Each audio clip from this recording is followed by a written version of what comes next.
இயேசு கிறிஸ்து நாமத்துல கிளாஸ்க்கு வந்திருக்க எல்லா சகோதரிகளுக்கும் ஆண்டவருடைய நாமத்துல வாழ்த்துக்கள். திரும்பமா சகோதரிகளா சேர்ந்து இந்த வியாழக்கிழமை பைபிள் இருக்கக்கூடிய சத்தியங்களை நம்ம தியானிக்க இருக்கிறோம். கர்த்தரும் கூட இந்த சத்தியங்களை ஆசீர்வதித்து தரணுன்றதுக்காகவும் நம்மளோட வாழ்க்கைக்கு அது பிரயோஜனமாக இருக்கணுன்றதுக்காகவும் கிளாஸ்க்காக கூட நம்ம ஜெபிச்சு நம்ம ஆரம்பிக்கலாம். எங்கள் அன்பு பிதாவே, இந்த நல்ல வேலைக்காய் உமக்கு நன்றி செலுத்துகிறோம்.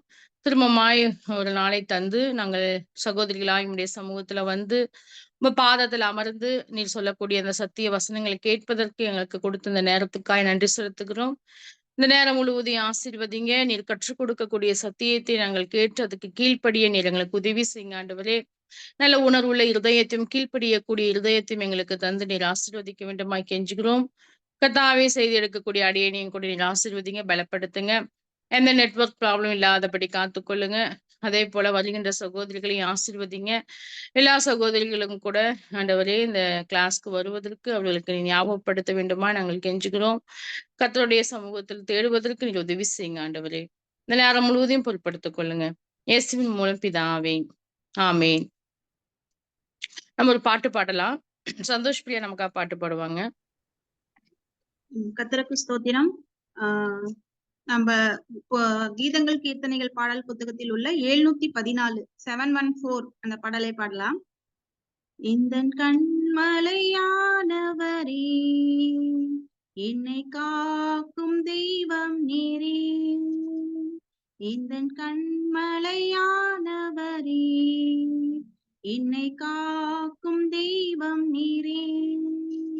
வல்லமை மாட்சிமை நிறைந்தவரே, மகிமைக்கு பாத்திரரே. வல்லமை மாட்சிமை நிறைந்தவரே, மகிமைக்கு பாத்திரரே.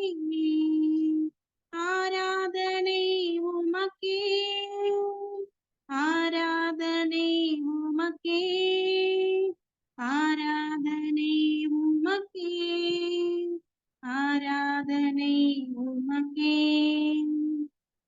உந்தன் சிறகுகளின் நிழலில் என்றென்றும் மகிழச் செய்தேன். உந்தன் சிறகுகளின் நிழலில் என்றென்றும் மகிழச் செய்தேன். தூயவரே துணையாளரே, துதிக்கு பாத்திரரே. தூயவரே துணையாளரே, துதிக்கு பாத்திரரே. ஆராதனை உமக்கே, ஆராதனை உமக்கே, ஆராதனை உமக்கே, ஆராதனை உமக்கே. எந்தன் பலவீன நேரங்களில் கிருபை தந்தீரையா. எந்தன் பலவீன நேரங்களில் கிருபை தந்தீரையா. என் இயேசு ராஜா என் பலனானே, எதற்கும் பயமில்லையே. என் இயேசு ராஜா என் பலனானே, எதற்கும் பயமில்லையே. ஆராதனை உமக்கே, ஆராதனை உமக்கே, ஆராதனை உமக்கே, ஆராதனை உமக்கே. எந்தன் உயிருள்ள நாட்கள் எல்லாம் உம்மை புகழ்ந்து பாடிடுவேன். எந்தன் உயிருள்ள நாட்கள் எல்லாம் உம்மை புகழ்ந்து பாடிடுவேன். ராஜா நீர் செய்த நன்மைகளை எண்ணி துதித்திடுவேன். ராஜா நீர் செய்த நன்மைகளை எண்ணி துதித்திடுவேன். ஆராதனை உமக்கே, ஆராதனை உமக்கே, ஆராதனை உமக்கே, ஆராதனை உமக்கே.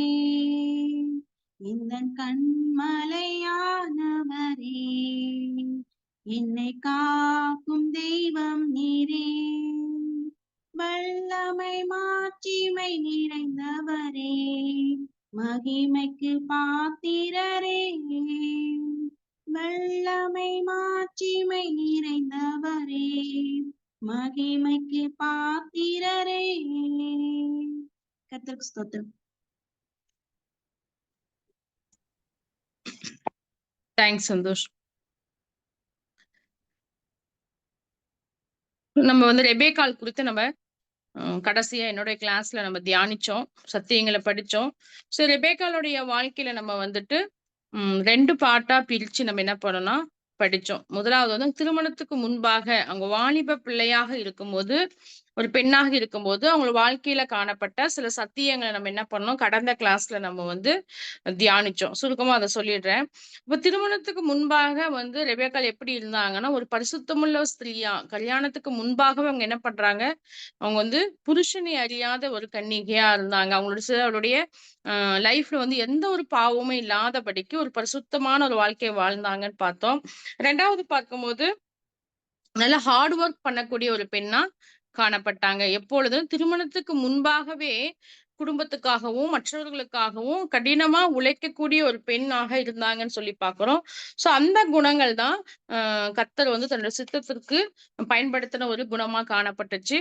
3வது பார்க்கும்போது, அவங்க வந்து ஹாஸ்பிட்டாலிட்டி அவங்க என்ன பண்றாங்க, அந்நியரை வந்து உபசரிக்கக்கூடிய ஒரு பெண்ணா காணப்பட்டாங்க அப்படின்னு நம்ம பார்த்தோம். வீட்டுக்கு கொண்டு போய் அவங்கள தங்க வச்சு, அவங்கள சாப்பிட வச்சு, ஸோ அந்த மாரி ஹாஸ்பிட்டாலிட்டி குணம் வந்து பிஃபோர் மேரேஜ் திருமணத்துக்கு முன்பாகவே ரெபெக்காள் வாழ்க்கையில காணப்பட்டது. 5வது பார்க்கும்போது நம்ம என்ன பார்த்தோம்னா, தங்களோட வாழ்க்கையில நடக்கக்கூடிய எல்லா காரியத்தையும் தன் வீட்ல இருக்கக்கூடிய தங்களுடைய பெற்றோர்களுக்கு அறிவிக்கக்கூடிய ஒரு பெண்ணா காணப்பட்டாங்க. அப்படின்னு நம்ம வந்து பார்க்கிறோம். இல்லைங்களா?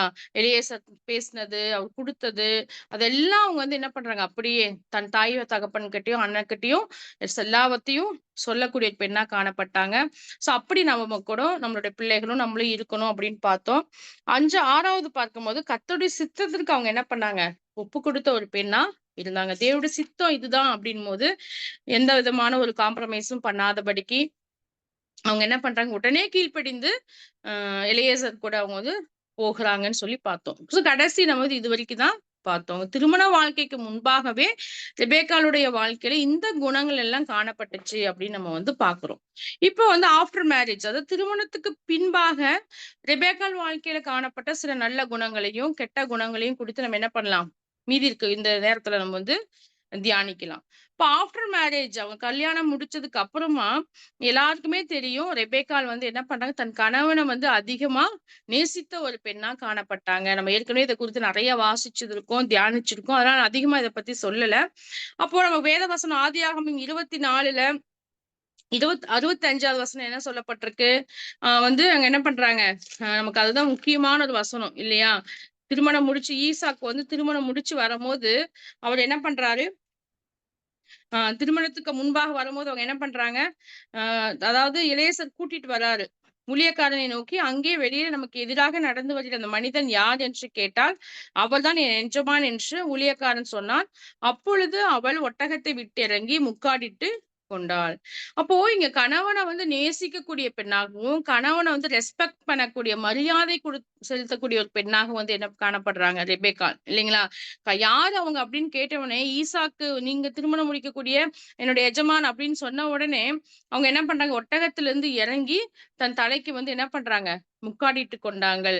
அப்போ திருமணம் முடிக்கக்கூடிய கணவன் வந்து அதிகமா அவங்க என்ன பண்ணாங்க, ரெஸ்பெக்ட் பண்ண மரியாதையை வந்து செலுத்தக்கூடிய ஒரு பெண்ணா காணப்பட்டாங்க. அதே சமயத்துல அதிகமா நேசிச்சாங்க. அதுதான் நம்ம வந்து 67ல வாசிக்கிறோம் கடைசி பாட்டுல. ரெபெக்காள் தன் தாய் சாராளுடைய கூடாரத்திற்கு அழைத்து கொண்டு போய் அவளை தனக்கு மனைவியாக்கி கொண்டு அவளை நேசித்தான். ஈசாக்கு தன் தாய்க்காக கொண்டிருந்த துக்கம் நீங்கி ஆறுதல் அடைந்தான். நம்ம இது ஏற்கனவே ஃபேமிலி கிளாஸ்ல வாசிச்சிருக்கோம், நம்ம பார்க்கிறோம். அப்ப ஈசாக்கு வந்து தன் அம்மாவுக்காக இருந்த துக்கம் வந்து நீங்கி ஆறுதல் அடைந்தது எதனால முடிஞ்சதுன்னா, ரெபெக்காளுடைய அன்பு இல்லைங்களா? தன் திருமணம் முடிச்ச தன் கணவனை அதிகமா நேசிக்கிறதுனால என்ன ஆகுது, அவ வந்து தன்னுடைய தாயோட துக்கத்தை நீங்கி சந்தோஷமா இருந்தாங்க அப்படின்னு சொல்லி வேதம் நமக்கு வந்து இங்க சொல்லுது. அப்போ அந்த அளவுக்கு ரெபெக்காள் என்ன பண்ணிருக்காங்க, தன் கணவனை வந்து நேசிச்ச ஒரு பெண்ணா காணப்பட்டாங்க. அப்போ ரெபேக்காள் வாழ்க்கையில பார்க்கும்போது திருமணத்துக்கு அப்புறம் இன்னைக்கு அநேக குடும்பங்கள நம்ம பார்க்கும்போது என்ன பண்றோம்? திருமணம் முடிச்சுட்டோம் அப்படின்னாங்கன்னா, கணவன வந்து நம்ம ரெஸ்பெக்ட் பண்றதில்ல இல்லையா? ஈக்குவலா படிச்சிருக்காங்க, இல்ல ஈக்குவலா அதே வேலைக்கு போகக்கூடியவங்களா இருந்தாங்கன்னா, நம்ம என்ன பண்றோம்? பெண்கள் வந்துட்டு, "நானும் வந்து உங்கள அளவுக்கு படிச்சிருக்கேன். நானும் உங்க அளவுக்கு நான் என்ன பண்றேன்? வேலைக்கு போறேன், சம்பாதிக்கிறேன்." அப்படின்னு சொல்லிட்டு கணவனுக்கு குடுக்கக்கூடிய கனத்த குடுக்காம, நம்ம என்ன பண்றோம்? கணவர்கிட்ட நம்ம வந்து மரியாதை குறைவாக அவங்கள வந்து மரியாதையா நடத்தாதபடிக்கு பேச்சுலயா இருக்கட்டும், செயல்லயா இருக்கட்டும், நம்ம என்ன பண்றோம்? அ பெண்கள் பண்றாங்க இல்லையா? ஆன்டியோட கிளாஸ்ல கூட நம்ம பார்த்தோம். அப்போ கணவன் வந்து அதிகமா படிச்சிருந்தாலும் சரி, கம்மியா படிச்சிருந்தாலும், இல்லன்னா வந்து அவங்க வந்து கம்மியா சம்பாரிச்சாலும், நம்மள விட டேலண்ட்ல எல்லாவற்றிலும் கம்மியா இருந்தாலும், வசனம் சொல்லுது. என்ன சொல்லுது? கணவனுக்கு கீழ்ப்படிந்திருக்கணும். அவங்கள வந்து நம்ம என்ன பண்ணணும்? ஹானர் பண்ணணும். மரியாதையா நடத்தணும். மரியாதையா பேசணும்.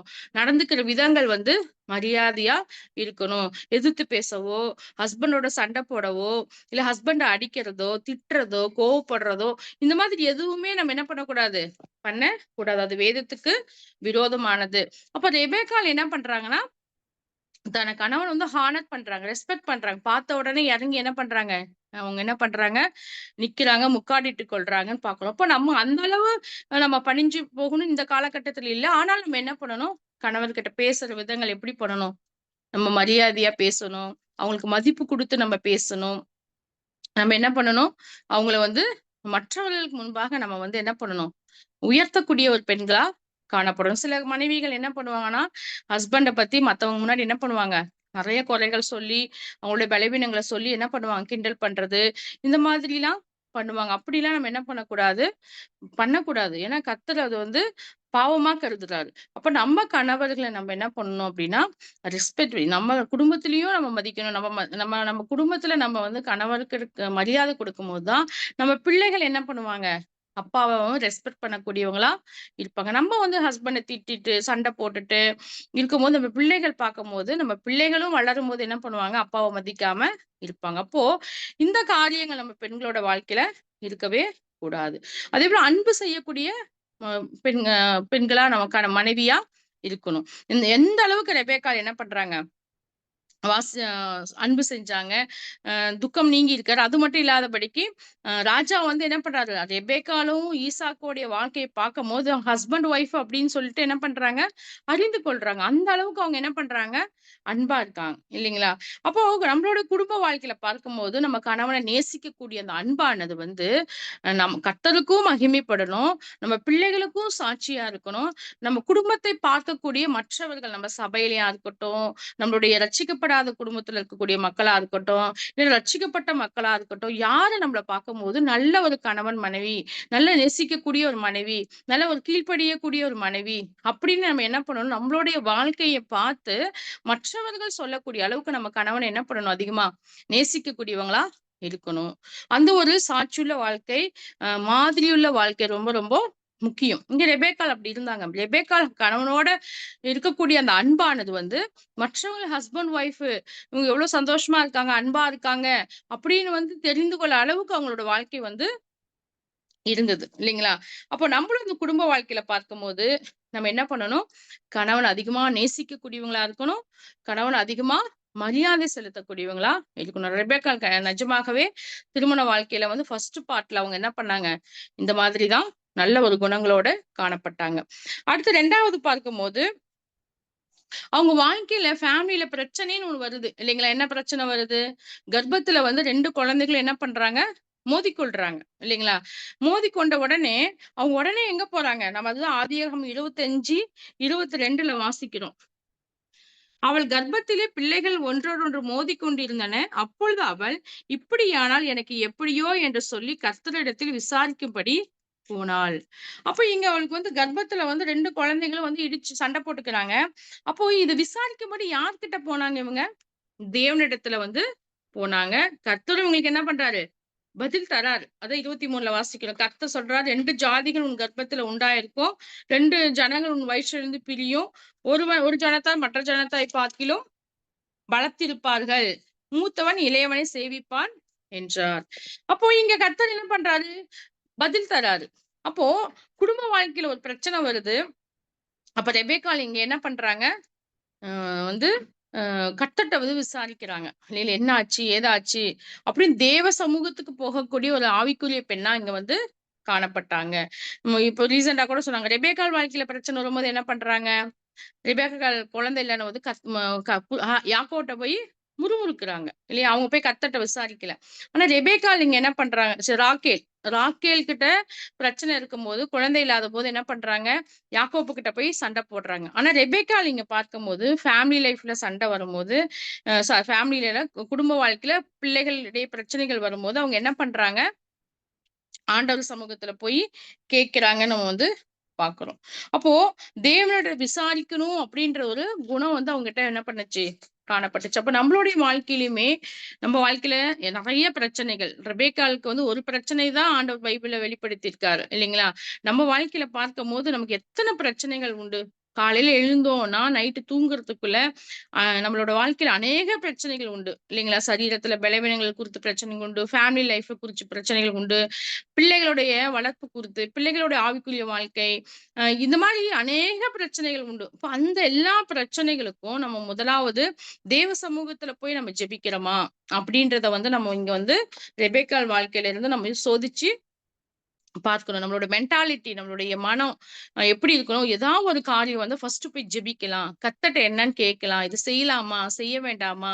இல்ல இந்த காரியங்கள குறித்து என்ன பண்ணலாம்? அப்படின்னு நம்ம ஆண்டவர் சமூகத்துக்கு முதலாவது போகணும் அப்படின்ற எண்ணம் இருக்கக்கூடிய குணம் ரொம்ப ரொம்ப முக்கியம். இல்லைங்களா? அப்போ தேவன் என்ன பண்றாரு? ரெபெக்காவுக்கு வெளிப்படுத்தினது போல நமக்கும் என்ன பண்ணுவாரு ஆண்டவர்? வெளிப்படுத்துவார். தேவ சமூகத்துல போய் நம்ம ஜெபிச்சு வேதத்த எடுத்து வாசிக்கும்போது, கர்த்தர் வசனங்கள் மூலம் நமக்கு என்ன பண்ணுவாரு? பேசுவார். ஆனா இன்னைக்கு நம்ம என்ன பண்றோம்? பிரச்சனை வந்துச்சு அப்டின்னா, ஃபர்ஸ்ட்டு நம்ம டாக்டர்ட்ட போறது முக்கியம் தான். ஆனா முதலாவது ஃபர்ஸ்ட்டு தேவன்ட்ட ஜெபிக்கணும். ஆண்டவரே! பிள்ளைகளுக்கு நோய் வந்துச்சுன்னா என்ன குணப்படுத்துங்க. ஜெபிக்கணும். எந்த டாக்டர்ட்ட போணும்? எந்த டாக்டர் பார்க்கணும்? எப்படி கன்சல்ட் பண்ணணும்? அது குறித்து நம்ம ஜெபிக்கணும். எங்கேயாவது நம்ம வந்து ஒரு பிளான் பண்றோம், திட்டம் பண்றோம்னா, ஃபர்ஸ்ட்டு இது கர்த்தர் சித்தமா? இங்க போலாமா? இத பண்ணலாமா? அப்படின்னு நம்ம ஜெபிக்கணும். பிள்ளைகளுடைய படிப்பு குறித்து, பிள்ளைகளுடைய வேலைகள் குறித்து, இந்த மாரி பெரிய, பெரிய விஷயம் இல்ல. சின்ன விஷயங்கள் இருந்தாலும் கூட நம்ம என்ன பண்ணணும், முதலாவது தேவ சமூகத்துல போய் கேட்கக்கூடியவங்களா இருக்கணும். அந்த ஒரு ஹேபிட் நம்மகிட்ட இருந்துச்சுன்னா, நம்ம வாழ்க்கையில நம்ம என்ன பண்ண மாட்டோம், தவறு செய்யவே மாட்டோம். தேவனுடைய சித்தத்துக்கு விரோதமா நம்ம என்ன பண்ண மாட்டோம், போக மாட்டோம். அப்போ ரெபெக்காள் வாழ்க்கையில பார்க்கும்போது, அவங்க என்ன பண்றாங்க, அவங்க திருமணத்துக்கு பின்பாக கணவனை அதிகமா நேசிச்சு, கணவனை மதிக்கக்கூடிய பெண்ணாகவும், அதே சமயத்துல வாழ்க்கையில பிரச்சனைகள் வரும்போது தேவனை விசாரிக்கக்கூடிய ஒரு பெண்ணாகவும் காணப்பட்டாங்க. பிள்ளைகளை என்ன பண்றாங்க? அப் டூ யூத் ஏஜ் வரைக்கும் என்ன பண்றாங்க? தேவனுக்கு ஒரு பிரியமான வழியில வளர்த்துனாங்க நம்ம வந்து பார்க்கிறோம். சரி இது வந்து ரெபெக்காள் வாழ்க்கையில காணப்பட்ட ஒரு பாசிட்டிவான அதாவது பின்பற்றக்கூடிய ஒரு காரியங்கள். நம்ம வந்து அடுத்து ரெபெக்காள் வாழ்க்கையில வந்து நெகட்டிவ் பாயிண்ட்ஸ் அதாவது அவங்க வாழ்க்கையில காணப்பட்ட அ பின்பற்றக்கூடாத காரியங்கள் என்ன? நமக்கு ஆண்டவர் எச்சரிக்கையா அதையும் ஆண்டவர் என்ன பண்ணியிருக்காரு? வெளிப்படுத்தியிருக்காரு. அதை குறித்து நம்ம என்ன பண்ணலாம்? தியானிக்கலாம். ரெபெக்காள் வாழ்க்கை வந்து அப் டூ பிள்ளைகள் வளர்ந்து யூத் ஸ்டேஜ் வர வரைக்கும் அவங்களோட வாழ்க்கை எப்படி இருந்தது? நல்லா தான் இருந்தது இல்லையா? அப்போ அவங்க குழந்தைகள் பிறந்த உடனே இவங்களோட வாழ்க்கை எப்படி ஆயிடுச்சு? மாறிடுச்சு. இவங்க என்ன பண்றாங்க? குழந்தைகள் வந்து பட்சபாதத்தோட என்ன பண்றாங்க? ரெபெக்காவுக்கு வந்து யார பிடிச்சிருக்கு? யாக்கோபு தான் பிடிச்சிருக்கு இல்லையா? ஆனா, அ எ ஈசாக்குக்கு ஏசாவ வந்து பிடிச்சிருக்கு. அப்போ என்ன பண்றாங்க? ஒரு குழந்தைய இவங்க நேசிக்கிறாங்க. அவங்க அப்பா ஒரு குழந்தைய நேசிக்கிறாங்க. அப்போ சைல்ட் ரையரிங்ல வந்து இவங்க என்ன பண்றாங்க? குழந்தை வளர்ப்புல மிஸ்டேக் வந்து பண்றாங்க. அப்போ ஒரு குழந்தைய மட்டும் அதிகமா அவங்க என்ன பண்றாங்க? நேசிக்கிறாங்க. ஏன் அப்டின்னா, அவங்களுக்கு வந்து யாக்கோபு வந்து ஆசீர்வதிக்கப்பட்டவன் அப்டின்றதுனால, அது யாக்கோபு மேல தான் அவங்க என்ன பண்றாங்க? கவனத்த வந்து செலுத்தக்கூடியவங்களா காணப்பட்டாங்க. அப்போ ரெபெக்காள் வாழ்க்கையில காணப்பட்ட ஒரு தவறான ஒரு காரியங்கள் என்னன்னா, அவங்க வாழ்க்கையில வந்து பிள்ளைகள வந்து சரியா வளர்த்தாம, அவங்க என்ன பண்றாங்க? பட்சபாதம் பார்த்தாங்கன்னு சொல்லி நம்ம வந்து பார்க்கிறோம். இப்படி வளர்க்கும்போது என்னாச்சு? பிள்ளைகள் வந்து பாவம் செய்றாங்க. இவங்க பண்ற ஒரு மிஸ்டேக்னால என்ன பண்றாங்க? ர ஏசா ஏசாவும் வந்து என்ன பண்றாரு, அவங்க அப்பா, அம்மா பிடிக்கனால, அவர் போய் வேற இஸ்ரேல் தேசத்துல இருக்கக்கூடிய தேவனுடைய பிள்ளைகள விட்டு வேற என்ன பண்றாரு, வேற ஸ்திரீகள வந்து கானான் ஸ்திரீகள போய் என்ன பண்றாரு, கல்யாணம் பண்றாரு. அதுக்கு மட்டும் இல்லாதபடிக்கு யாக்கோபுக்கும், ஏசாவுக்கும் இடையில பொறாம வருது. பகை வருது. இல்லைங்களா? அப்ப 2 பேருமே என்ன பண்றாங்க, கடைசியில பிரிந்து போயி ஒருத்தருக்கு ஒருத்தர் தூரமா இருக்காங்க.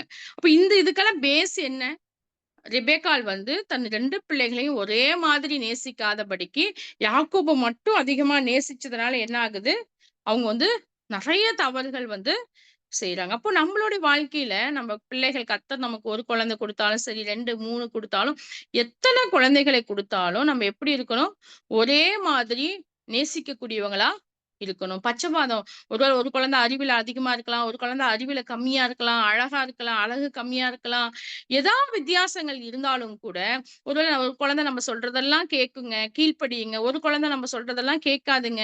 அப்ப கேட்கிற குழந்தைய நம்ம வந்து பிடிச்சுட்டு, கேட்காத குழந்தைகள நம்ம வந்து வெறுக்கக்கூடாது. எல்லா குழந்தைகளையும் நம்ம என்ன பண்ணணும்? ஒரே மாதிரி நேசிக்கக்கூடியவங்களா இருக்கணும்.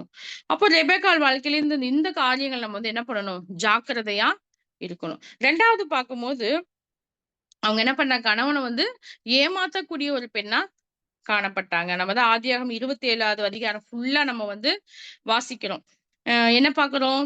அவங்க வந்து அ ஏசாவ ஆசீர்வதிக்கணும்னும்போது, ரெபெக்காள் எப்படி தன்னோட கணவன வந்து ஏமாத்துறாங்க அப்படின்றத பார்க்குறோம். எந்த அளவுக்கு அவங்க முன்னாடில வந்து கணவன நேசிச்சு, கணவன வந்து அன்பு செஞ்சு, மரியாதை செஞ்ச அந்த ரெபெக்காள் வந்துட்டு, வயதான காலத்துல யாக்கோபு சாரி ஈசாக்க என்ன பண்றாங்க?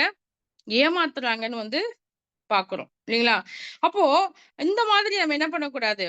கணவன் எதுக்காக அவங்க ஏமாத்துறாங்க? பிள்ளைகள் மேல இருக்கக்கூடிய அதிகமான ஒரு அன்பு. இன்னைக்கு நெறைய குடும்பத்துல இப்படி இருக்கு. பிள்ளைகள் பிறந்த உடனே, பிள்ளைகள அதிகமா நேசிச்சுட்டு கணவன என்ன பண்ணுவாங்க? பிடிக்காம வந்து போயிடும். நெறையாரோட வாழ்க்கையில பார்க்கும்போது, குழந்தை பிறந்ததுக்கு அப்புறமும், அ குழந்தை பிறக்கறதுக்கு முன்னாடி இருக்கக்கூடிய ஹஸ்பண்ட் இருக்கக்கூடிய அன்பு வந்து என்ன ஆகுது? குறைஞ்சிரும். இல்லையா?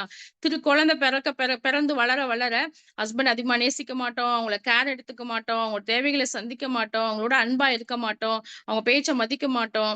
இல்லையா? பிள்ளைகள்ன்னு சொல்லிட்டு நம்ம என்ன பண்ணுவோம்? பிள்ளைகள தான் அதிகமா நேசிக்கக்கூடியவங்களா இருப்போம். அதேதான் ரெபெக்காள் இங்கேயும் பண்றாங்க. ஆனா கடவுளுடைய திட்டத்துல பார்க்கும்போது, இந்த பிரையாரிட்டி பார்க்கும்போது ஃபர்ஸ்ட் நம்மளோட வாழ்க்கையில கடவுள். இல்லையா? கர்த்தர் தான் நமக்கு ஃபர்ஸ்ட். 2வது பார்க்கும்போது, நமக்கு வந்து அதிகமா நேசிக்கக்கூடிய ஒருத்தர்னா ஹஸ்பண்ட் தான். இல்லைங்களா? அது வந்து எத்தன குழந்தைகள் இருந்தாலும் சரி. 2வது கடவுளுக்கு அப்புறம் யார் நம்ம அதிகமா நேசிக்கணும்னா, ஹஸ்பண்ட் தான். 3வது யாருன்னா, 3வது நம்மளுடைய பிள்ளைகள். இல்லைங்களா? அடுத்துதான் சொந்த பந்தம், ரிலேட்டிவ்ஸ் மற்றவங்க எல்லாம் வராங்க. கர்த்தர் இப்படிதான் என்ன பண்ணியிருக்காரு, பிரையாரிட்டி வந்து ஃபிக்ஸ் பண்ணியிருக்காரு. ஆனா நம்ம என்ன பண்றாங்க பெண்கள்னா, திருமணமாகி குழந்தை பிறந்த உடனே ஹஸ்பண்ட் இருக்கக்கூடிய பிரையாரிட்டிய தூக்கி குழந்தைக்கு குடுத்துட்டு, ஹஸ்பண்ட பின்னாடி வச்சுடுறாங்க. இப்ப அதனால தான் என்ன ஆச்சு இங்க, இவங்க வாழ்க்கையில பெரிய ஒரு பிரச்சனை வந்து வந்துச்சு. அப்போ நமக்கு எத்தன குழந்தைகள் பிறந்தாலும் சரி, நம்ம என்ன பண்ணணும்? கணவன வந்து நேசிக்கக்கூடியவங்களாகவும், கணவனை மரியாதை செலுத்தக்கூடியவங்களாகவும் இருக்கணும். எந்த ஒரு காரியத்துக்காகவும் பிள்ளைகளுக்காக கணவனை ஏமாத்துவது, கணவன்ட்ட பொய் சொல்வது, பிள்ளைகளுக்காக வந்து பரிந்து பேசுவது, இந்த மாரி பிள்ளைகள் பக்கமா இருந்துட்டு கணவன வெறுக்கிறது, இந்த மாரி எந்த காரியங்களும் நம்ம என்ன பண்ணக்கூடாது? செய்யவே கூடாது. அதுக்கு நல்ல ஒரு சாட்சி அப்டின்னா, ரெபெக்காள் தான். ரெபெக்காள் மட்டும் ஏசா கிட்ட போயி, இந்த மாரி கர்த்தர் சொல்லியிருக்காருங்க. நம்ம ஏன் வந்து நீங்க ஏன் ஏசாவ ஆசீர்வதிக்கிறீங்க? யாக்கோபு தானே ஆசீர்வதிக்கப்பட்டவன். அப்போ யாக்கோபு கிட்ட நம்ம வந்து நீங்க ஆசீர்வதிங்கன்னு சொல்லி நல்லா பேசியிருந்தாங்கன்னா, எவ்ளோ பெரிய பிரச்சனைகள்ல இருந்து தப்பிச்சிருந்திருக்கலாம். யாக்கோபு தப்பிச்சு போயிருக்க தேவையில்ல. அங்க போய் 14 வருஷம் வந்து அவர் கஷ்டப்பட தேவையில்ல. அங்க பரதேசி மாரி அவர் சஞ்சரிக்க தேவையில்ல. கடைசியில பார்க்கும்போது ரெபெக்காள் வந்து ரொம்ப ஆசையான மகன் யாரு? யாக்கோபு. ஆனா யாக்கோபு வந்து கடைசி வரைக்கும் ரெபெக்காள் என்ன பண்ண மாட்டாங்க, பார்க்கவே மாட்டாங்க. அவருடைய குடும்ப வாழ்க்கை, அவருடைய பேர பிள்ளைகள யாருமே என்ன பண்ண மாட்டாங்க ரெபெக்காள் பார்க்க மாட்டாங்க. அப்போ இந்த எல்லாத்துக்கும் காரணம் என்ன? ரெபெக்காள் வந்து ஹஸ்பண்ட வந்து ஏமாத்துனது.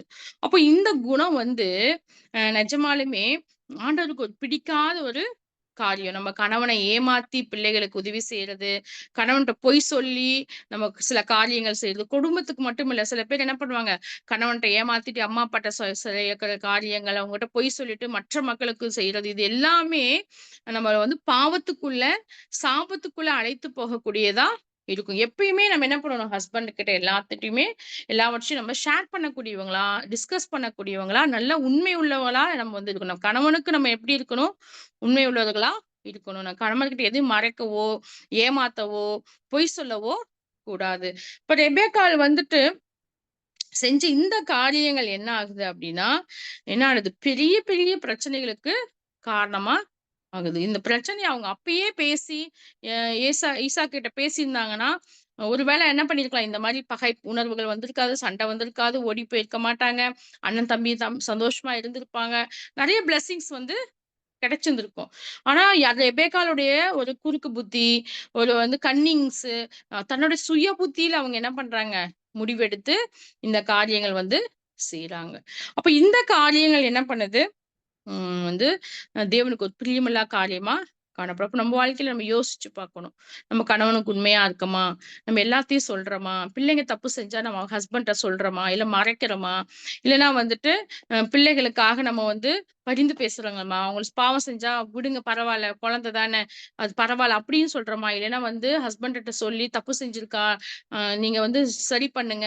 அப்படின்னு பிள்ளைகளோட எல்லாவற்றையும் நம்ம சொல்லக்கூடியவங்களா இருக்கணும். அது ரொம்ப ரொம்ப முக்கியம். 3வது பார்க்கும்போது, ஏற்கனவே நம்ம ரெபெக்காள் பத்தி ஸ்டெல்லா எடுத்திருக்காங்க சைல்ட் ரைட்டிங்ல. ஒரு மாதிரி உள்ள ஒரு அம்மாவா அவங்க இல்லாம போயிட்டாங்க இல்லைங்களா?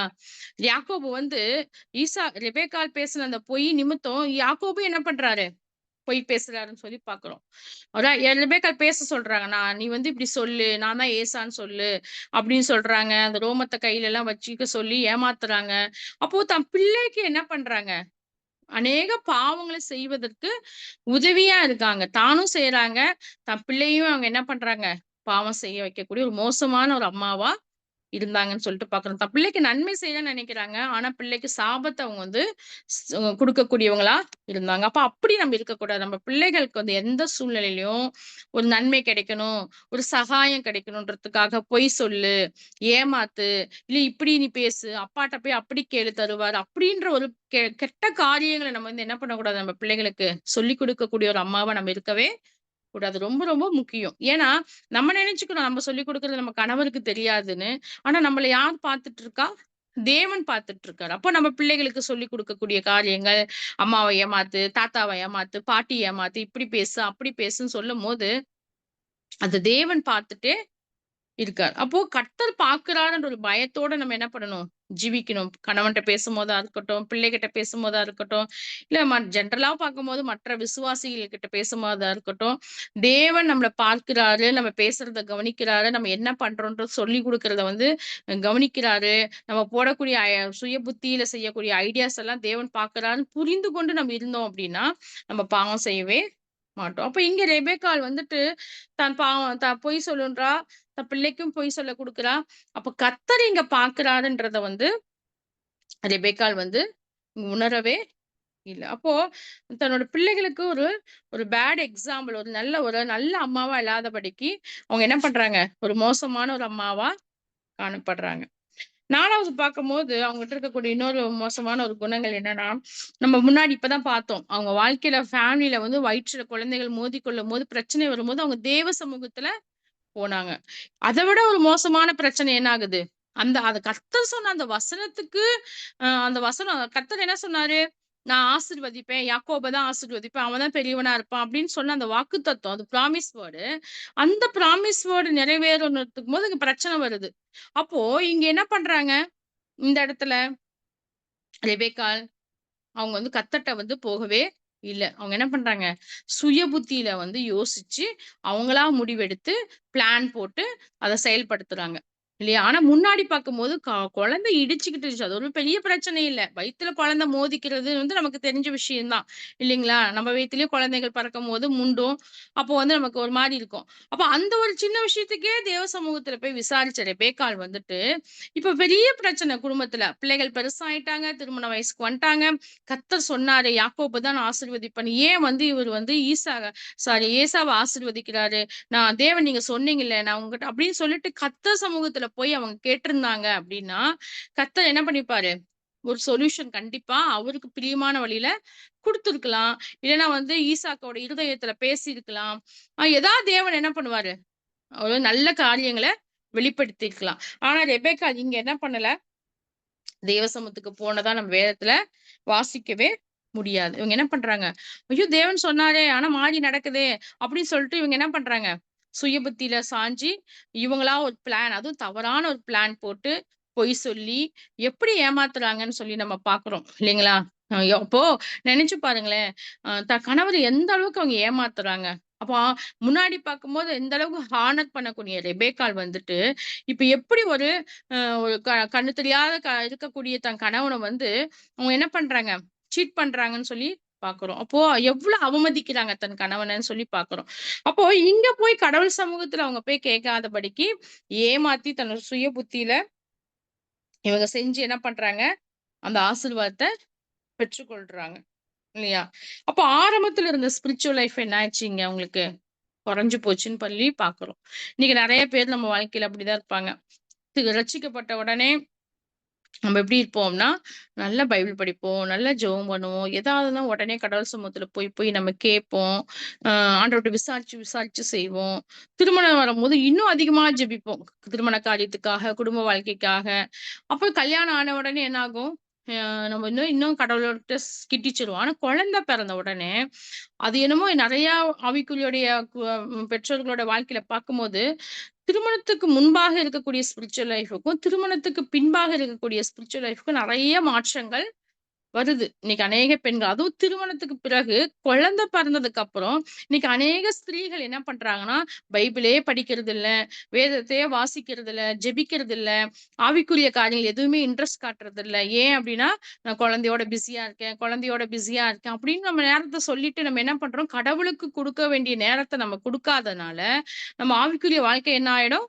குறைந்து கொண்டே வரும். அப்ப என்ன ஆயிடுவோம்னா, எப்படி குழந்தைய வளர்த்தது நமக்கு தெரியாது. எப்படி கணவன ஹானர் பண்றது, ரெஸ்பெக்ட் பண்றதுன்னு தெரியாது. எப்படி குடும்பத்த நடத்தணும்னு தெரியாது. எப்படி வந்து பிரச்சனைகள் வரும்போது ஃபேஸ் பண்ணணும்னு தெரியாது. இது எல்லாமே நம்ம ஸ்தம்பிச்சு போய் என்ன பண்ணுவோம்னா, தவறுகள் நெறைய நம்ம குடும்ப வாழ்க்கையில செய்வோம். அதனால தான் குடும்பத்துல அநேக பிரச்சனைகள் வந்து வருது. இல்லைங்களா? அப்போ அப்படி இருக்கக்கூடாது. நம்மளுடைய ஆவிக்குரிய வாழ்க்கை எப்பயுமே மேல நம்ம கிராஜுவலா வந்து அதிகம் ஆகக்கூடியதா இருக்கணும். 1 வருஷம், 2 வருஷம்போது வளர்ச்சி அதிகமாகணும். வளர்ச்சி என்ன பண்ணக்கூடாது? ஆவிக்குரிய வளர்ச்சி குறைய கூடாது. அப்போ குழந்தை பிறந்துருச்சு, எனக்கு குழந்தை இருக்கு. அதனால ஆண்டவர் சமூகத்துக்கு நான் போமாட்டேன்னு நீங்க என்ன பண்ணக்கூடாது? சாக்கு போக்கு சொல்லவே கூடாது. சொன்னோம் அப்படின்னா, நம்ம தான் என்ன பண்ணுவோம்? புத்திமானா, ஞானவானா, ஆண்டவருக்கு பிரியமா நடக்காதபடிக்கு அநேக காரியங்கள் இழந்து போய் காணப்படுவோம். ரெபெக்காள் அப்படிதான் பண்ணாங்க. அவங்களுடைய ஆவிக்குரிய வாழ்க்கை, யூத் லைஃப்ல எப்படி இருந்துச்சுன்னு நம்ம பார்த்தோம். திருமணத்துக்கு பிறகு எப்படி இருந்துச்சுன்னு பார்த்தோம். ஆனா பிள்ளைகள் 2 பிள்ளைகள் பிறந்து வளர்ந்ததுக்கு அப்புறம் அப்படியே உல்டாவா என்ன ஆகுது? மாறி போகுது. இல்லைங்களா? எந்த அளவுக்கு கணவன நேசிச்சாங்களோ அந்த அளவுக்கு வெறுக்குறாங்க. எந்த அளவுக்கு கணவன ஹானர் பண்ணாங்களோ, அந்த அளவுக்கு வந்து அவமதிக்கிறாங்க. எந்த அளவுக்கு அன்பா இருந்தாங்களோ, அந்த அளவுக்கு அவங்க என்ன பண்றாங்க? கணவன வந்து ஏமாத்தக்கூடியவங்களா காணப்பட்டாங்க. எந்த அளவுக்கு ஆண்டவருடைய சமூகத்துல போன அந்த ரெபெக்காள், இப்ப இவ்ளோ பெரிய பிரச்சனைக்கு வந்து தேவ சமூகத்துல போகாதபடிக்கு, தான் சொந்த புத்தியில வந்து என்ன பண்றாங்க? முயற்சிகள் எடுத்தாங்கன்னு சொல்லி பார்க்கிறோம். அப்போ இப்படிப்பட்ட அந்த ரெபெக்காள் வாழ்க்கை எப்படியாச்சு? ஒரு பரிதாபமான ஒரு நிலையா போச்சு. தான் சாகும் சமயத்துல தன் பிள்ளைகள் வந்து கூட இல்ல. யாக்கோபுடைய பிள்ளைகள பார்க்கல. யாக்கோபு சாரி ரெபெக்கா என்ன நெனச்சு யாக்கோப அனுப்பி வச்சா? நீ சந்தோஷமா இரு. அங்க கொஞ்ச நாள் இரு. திரும்ப அப்புறம் வா அப்படின்னு சொல்லி அனுப்புனாரு. ஆனா அந்த ஒரு சூழ்நிலைய வந்து அவங்க வந்து பார்க்கவே இல்ல. இதுவே தேவ சமூகத்துல ஜெபிச்சு இவங்க பண்ணியிருந்தாங்கன்னா, யாக்கோபும் கூட இருந்திருக்கலாம். ஏசாவும் கூட இருந்திருக்கலாம். யாக்கோபுடைய பிள்ளைகள இவங்க வளர்த்திருக்கலாம். அ எவ்ளோ சந்தோஷமா அவங்க என்ன பண்ணியிருக்கலாம்? கர்த்தருக்குள்ள இருந்துக்கலாம். ஆனா இதெல்லாம் எப்படி கெடுத்து போணுச்சு? ரெபெக்காள் செஞ்ச காரியங்கள். அப்போ இதுல டோட்டலா பார்க்கும்போது 2 விஷயம்.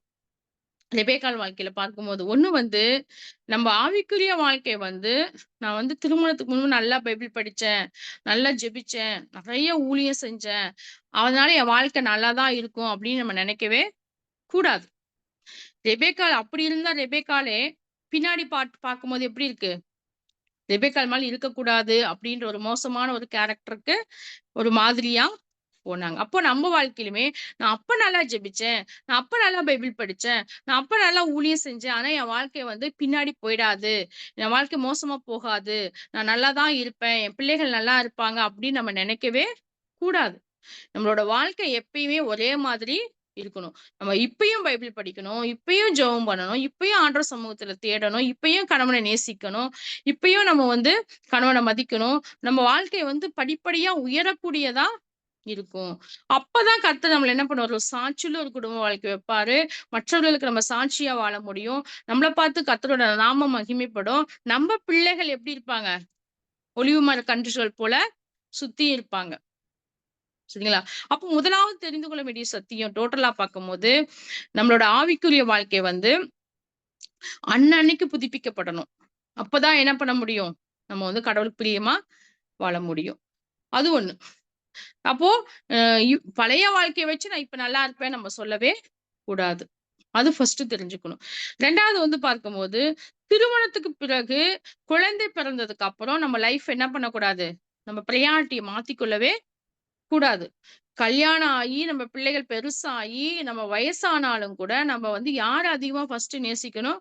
கணவன தான் நேசிக்கக்கூடியவங்களா இருக்கணும். அது ரொம்ப ரொம்ப முக்கியம். அப்படிப்பட்ட குடும்பம் நீங்க யோசிச்சு பாருங்களேன். நம்ம வாழ்க்கையில திரும்பி பார்த்தோம்னா, நல்ல ஒரு ஃபேமிலி கப்பல்னா, ஹஸ்பண்ட், ஒய்ஃப் இன்னைக்கு ரட்சிக்கப்படாத குடும்பத்தில நெறைய ஹஸ்பண்ட், ஒய்ஃப் வயசான காலத்துல சந்தோஷமா, அந்யோன்யமா இருக்காங்க. நானே நெறைய பேத்த பார்த்துருக்கேன். அப்போ ரட்சிக்கப்பட்ட பிள்ளைகளாகி நம்ம வந்து இன்னும் என்ன பண்ணணும் நம்ம கணவர? வயது அதிகமாக, அதிகமாக தான் அவங்கள அதிகமா நேசிக்கணும். அதிகமா நம்ம வந்து ஹானர் பண்ணணும். நம்ம பிள்ளைகள விட நம்ம என்ன பண்ணணும்?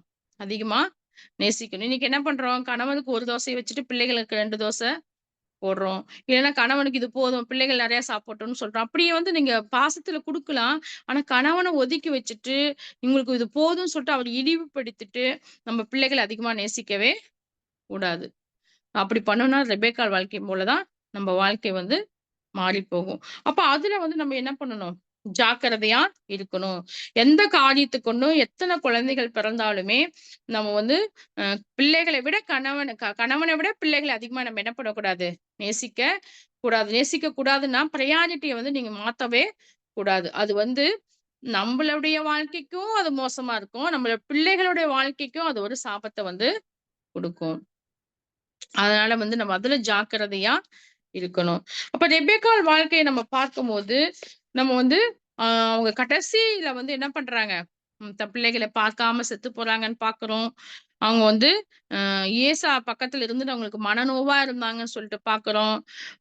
பிள்ளைகள ஆசை ஆசையா பெத்து வளர்த்த அந்த பிள்ளைகள் வந்து என்ன பண்ணல? கூட வந்து இல்ல. ஆனா இங்க ஈசாக்கு பார்க்கும்போது, ய யாக்கோபு திரும்பி வர வரைக்கும் ஈசாக்கு என்ன பண்றாரு? உயிரோட இருந்திருக்காரு. நீங்க அத வாசிச்சிருப்பீங்க தெரியும். யாக்கோபும், அ ஏசாவும் சேர்ந்து தான் என்ன பண்ணுவாங்க? அ ஈசாக்க வந்து அடக்கம் பண்ணுவாங்க. அவர் செத்ததுக்கு அப்புறம். சரிங்களா? அப்போ யோசிச்சு பாருங்களேன். கர்த்தர் இங்க வந்து யாரு ஏமாத்துனாங்க? அவங்க இறந்து போயிட்டாங்க சீக்கிரம். ஆனா வந்து முடியாதுன்னு கண்ணு தெரியாத வயசான காலத்துல செத்து போயிடுவாருன்னு சொல்லி ஆசீர்வாதத்த சீக்கிரம் வாங்கி தரணும்னு நெனைச்ச ஈசாக்கு என்ன பண்றாரு? யாக்கோபு திரும்பி வர்ற வரைக்கும் அவர் உயிரோட இருக்கிறார். இல்லைங்களா? அப்போ நம்ம கடவுள இங்க இங்க யோசிக்கும்போது, நம்ம என்ன யோசிச்சு பார்க்கணும்னா, நம்மளுடைய தேவன் நம்ம பார்த்துட்டே இருக்காரு. தேவன் நம்ம பரலோகத்துல மட்டும் நியாய தீர்ப்பு குடுக்குறதில்ல. இந்த உலகத்துல இருக்கும்போது கூட நம்ம செய்யக்கூடிய காரியங்களுக்கு வந்து நியாயம் தீர்க்கக்கூடிய ஒரு தேவனா காணப்படுறாரு. அது ரொம்ப ரொம்ப முக்கியம். நம்ம யோசிக்கணும். அப்ப நம்ம செய்யக்கூடிய காரியங்கள் எல்லாம் ஒண்ணும் நடக்காது. இப்ப செஞ்சா என்ன? இன்னைக்கு அநேக குடும்பங்கள்ல இதான் நடக்குது. இப்ப கணவன திட்டுனா என்ன? கணவன அடிச்சா என்ன? கணவன நம்ம உதாசீனப்படுத்தினா என்ன? இப்ப என்ன நடக்க போதுன்னு நெனைக்கிறோம். ஆனா அது வெறும் நம்ம வாழ்க்கையில அது ஒரு பெரிய சாபமா ஆகும். ஏன்னா கர்த்தர் அது என்ன பண்றாரு? பாத்துட்டு இருக்காரு. ஒருவேள நம்ம அப்படி அப்படி பிஹேவ் பண்ணோம்னா, உடனே நம்ம கர்த்தர்ட்ட என்ன பண்ணணும்? போய் கன்ஃபெஸ் பண்ணணும். இங்க ரெபெக்கா கன்ஃபெஸ் பண்ணாங்களா? ஒரு வேளை எனக்கு தெரியல. இதுக்கப்புறம் 2 பேரும் சேர்ந்து தான் யாக்கோப அனுப்பி வைக்கிறாங்க. ஆனா ரெபெக்காள் போயிட்டு, "நான் இப்படிதாங்க ஏமாத்திட்டேன். சாரிங்க. பொய் சொல்லி நான் மாத்தி ஆசீர்வாதத்த வாங்கி வச்சுட்டேன்." அப்படின்னு சொல்லிட்டு இங்க ரெபெக்காள் போயிட்டு தன் கணவன்கிட்ட பாவத்த குறித்து சொன்னாங்க, கன்ஃபெஸ் பண்ணாங்க. இல்ல தேவ சமூகத்துல கன்ஃபெஸ் பண்ணாங்கன்னு அப்படின்னு நம்ம எங்கேயுமே பார்க்க முடியாது. இல்லைங்களா? இப்ப அதுதான் அவங்களோட வாழ்க்கையுடைய அ ஒரு அழிவுக்கு முக்கியமான ஒரு காரணம். அப்ப நம்ம வாழ்க்கையில பாவங்கள் செஞ்சாலும் கூட, நமக்கு வசனங்கள் உணர்த்தப்படும்போது, நம்ம என்ன பண்ணணும்? தேவன் சமூகத்துல போய் மன்னிப்பு கேட்கணும். கர்த்தாவே நான் இந்த காரியத்துல நான் மீறிட்டேன். என்ன மன்னிச்சிடுங்கன்னும்போது, கர்த்தர் கிருபைய நமக்கு தந்து திரும்பவுமா என்ன பண்ணுவார்? நம்மள எடுத்து பயன்படுத்துவார். அப்ப ரெபெக்காள் வாழ்க்கையில நம்ம பார்க்கும்போது, இந்த காரியங்கள் நம்ம ஞாபகம் வச்சுக்கணும். எப்பயுமே நம்ம என்ன பண்ணக்கூடாது? மறந்து போகவே கூடாது. ரெபெக்காள் யூத் லைஃப்ல நல்ல ஒரு சாட்சியுள்ள பெண்ணா இருந்தாங்க. நல்ல ஒரு அவங்ககிட்ட நான் சொன்னேன் இல்லையா? போன கிளாஸ்ல எந்த ஒரு ஒரு எக்ஸாம்பிளும் நம்ம யூத் லைஃப்ல அவங்க லைஃப்ல பார்க்கவே முடியாது. ஆனா திருமணத்துக்கு அப்புறம் அவங்க லைஃப் பார்க்கும்போது என்னாச்சு? எவ்ளோ காரியங்கள் நம்ம இன்னும் நீங்க தியானிச்சீங்கன்னா, இன்னும் கூட ரெபெக்காள் வாழ்க்கையில நெறைய நெகட்டிவ்ஸ் நம்ம பார்க்க முடியும். இது ரெபெக்கால குறித்து நம்ம தியானிக்கணுன்றதுக்காக சொல்லல. அவங்க வாழ்க்கையில இருந்து நம்ம என்ன பண்ணணும்? இந்த மாரி நடந்துக்கிறோமா? அப்படின்றத நம்ம யோசிச்சு பார்க்கணும். எந்த சூழ்நிலையிலும் நம்ம என்ன பண்ணக்கூடாது? கணவர விட்டுக் குடுக்கக் கூடாது. பிள்ளைகள பட்சபாதமா வளர்த்தக்கூடாது. எல்லா குழந்தைகளுக்கும் ஒரே மாதிரி வளர்த்தணும். ஏமாற்ற கற்றுக் குடுக்கக் கூடாது. நம்மளும் ஏமாத்தக்கூடாது. இந்த காரியங்கள் எல்லாமே கடவுளுக்கு அருவருப்பானதுனால, அது நம்ம பிள்ளைகளுக்கும் சாபத்த கொண்டு வரும். நமக்கும் சாபத்த கொண்டு வரும். அதுல நம்ம ரொம்ப ஜாக்கிரதையா இருக்கணும். ரெபெக்காள் வாழ்க்கைய வாசிக்கும்போது, நம்ம யோசிக்கும்போது, இந்த சத்தியங்கள் ஞாபகம் வர தேவன் நமக்கு உதவி செய்வாராக.